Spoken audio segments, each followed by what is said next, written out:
Don't fry or grill pork skin anymore. Today, I'm sharing my grandmother's recipe for pork aspic. It's soft and chewy, with a gentle jiggle like jelly. When you eat it, it's lightly chewy and slightly springy, giving a texture that is both soft and pleasantly bouncy. It's less greasy and very easy to eat. Let's get started. These pieces of pork skin are leftovers from when I prepared pork. I collected them and stored them in the freezer. When I have enough, I usually make pork aspic. First, we blanch the pork skin. Put the pork skin into a pot. Then, take one scallion and tie it into a knot. Put it into the pot.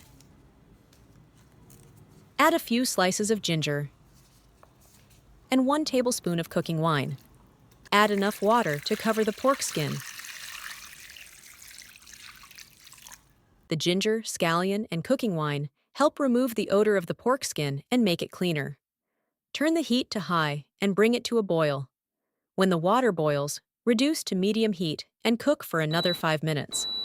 At this point, you'll see foam and impurities rising to the surface. Skim them off so the pork skin will be cleaner and the broth won't turn cloudy or develop an off smell. Blanching also firms up the skin slightly, making it easier to scrape off fat, hair, and remaining impurities. When the time is up, remove the pork skin. Be sure to use warm water to rinse the pork skin thoroughly. Warm water helps remove grease, foam, and odors better, making the pork skin cleaner and easier to prepare. Do not use cold water because the fat will solidify and stick to the skin, making it harder to scrape off and more likely to retain odors. Remove and let it drain. Then place it on a cutting board and use a knife or spoon to completely remove any remaining fat from the inner side of the pork skin.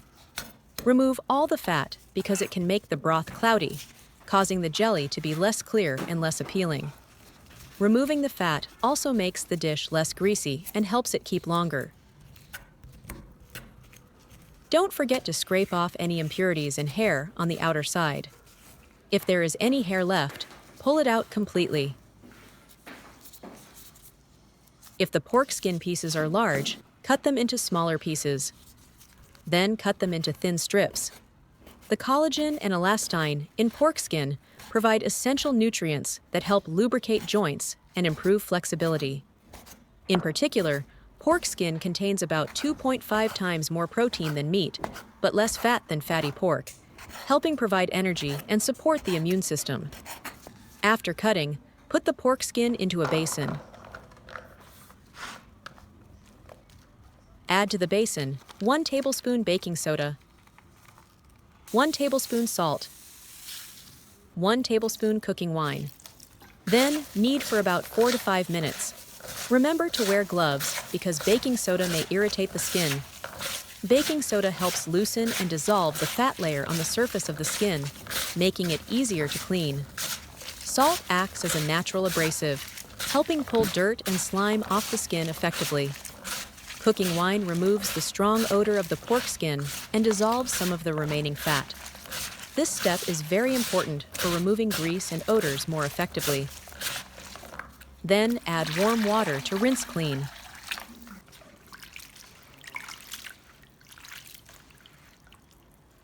Rinse several times with warm water until the water runs completely clear and no baking soda remains. Remove and let drain, then put it into a bowl.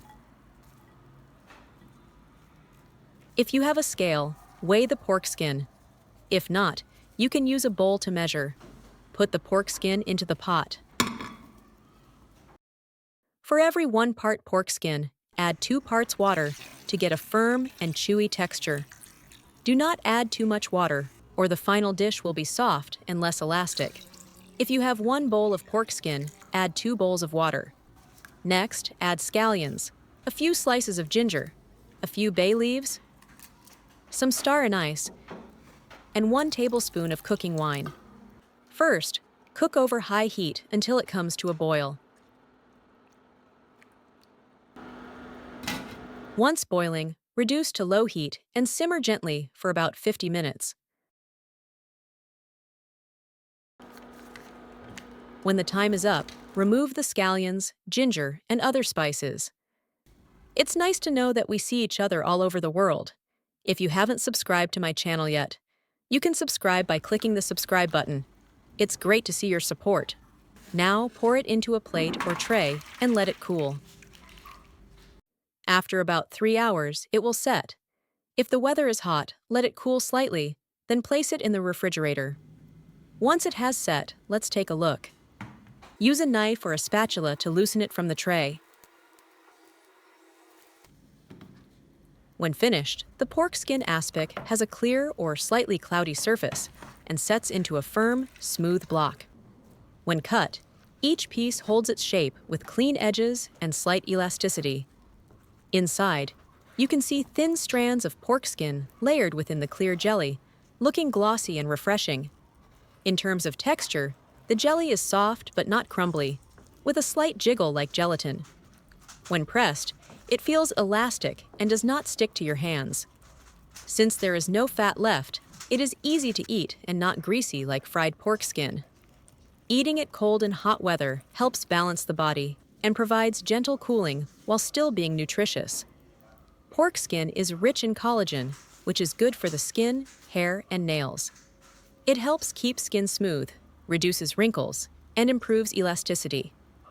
The collagen and gelatin in the jelly help support joint health, reduce joint pain, and support cartilage and tendons.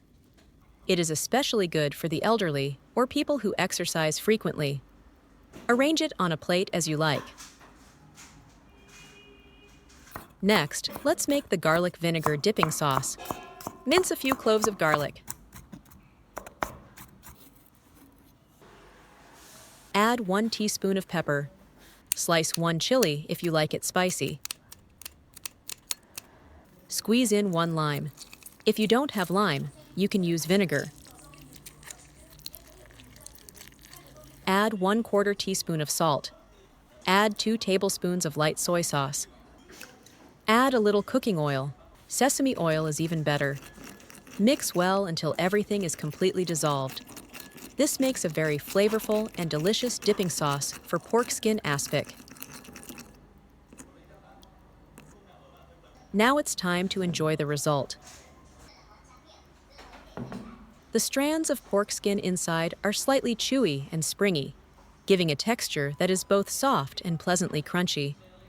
When eaten, the pork skin aspic feels cool and smooth on the tongue, and the jelly melts slowly with a light, delicate taste.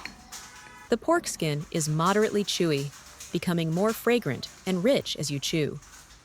Dipped in the flavorful sauce, the sour and salty taste balances the dish, reduces any richness, and makes it very easy to eat without feeling greasy. If you haven't tried this dish yet, give it a try.